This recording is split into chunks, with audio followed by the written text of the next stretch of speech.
Okay, so the first thing we're going to do, of course, is preheat our oven to 425. I have 2½ cups of grated cauliflower here. I'm going to add a little water, put a plate over top, and steam it in the microwave for about 8 minutes.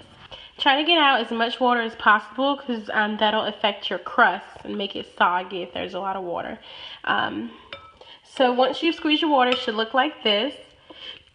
Okay, so now you're going to mix in 2 tablespoons of Parmesan, 1 cup of mozzarella or cheddar or whichever type of cheese you like, an egg, and then 1/4 teaspoon of red chili peppers, oregano, basil, salt, and pepper.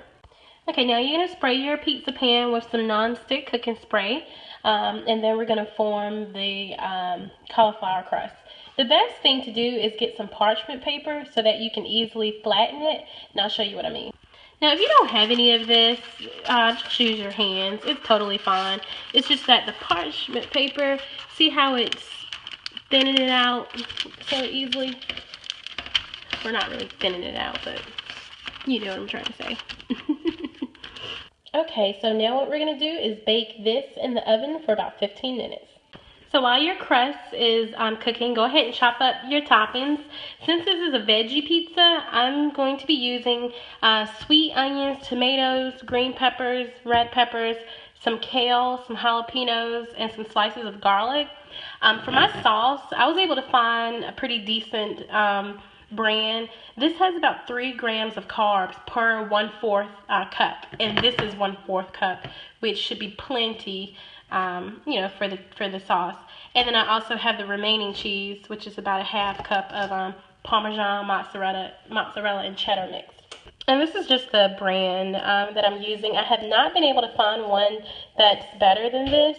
Basically, 4 carbs, but remember to subtract the dietary fiber, so you're looking at 3 grams of sugar per serving. So if you happen to see one less than this, please inbox me. Alright guys, so our pizza crust is done. It smells super delicious. This is one of those meals that I make where I'm super impatient. I just want to hurry up and eat it. Okay, so go ahead and pour your sauce.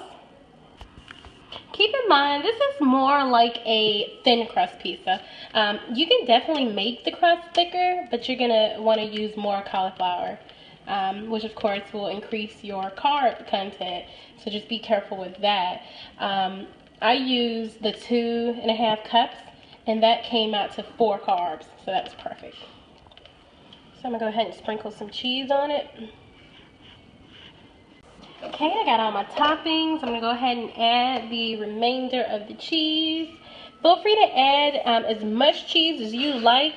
I'm also watching out for my calories, so I'm not going to go overboard like I normally do. Okay, I'm going to top it with a little basil, just a little bit. Alright, so back in the oven for about 10 more minutes. Alright, it is all done, guys. Now, this is not something that you're going to pick up with your hands and eat. More than likely, you're going to eat this with a fork because it's too thin, and you don't want it to just fall apart. Alright guys, it is absolutely delicious. I'm about to dig in. Feel free to add olives, mushrooms, things like that. I don't particularly like those types of veggies. That's why I didn't add any. Alright guys, it is absolutely delicious. Thank you so much for cooking with me. Please go out and try this and let me know how you like it.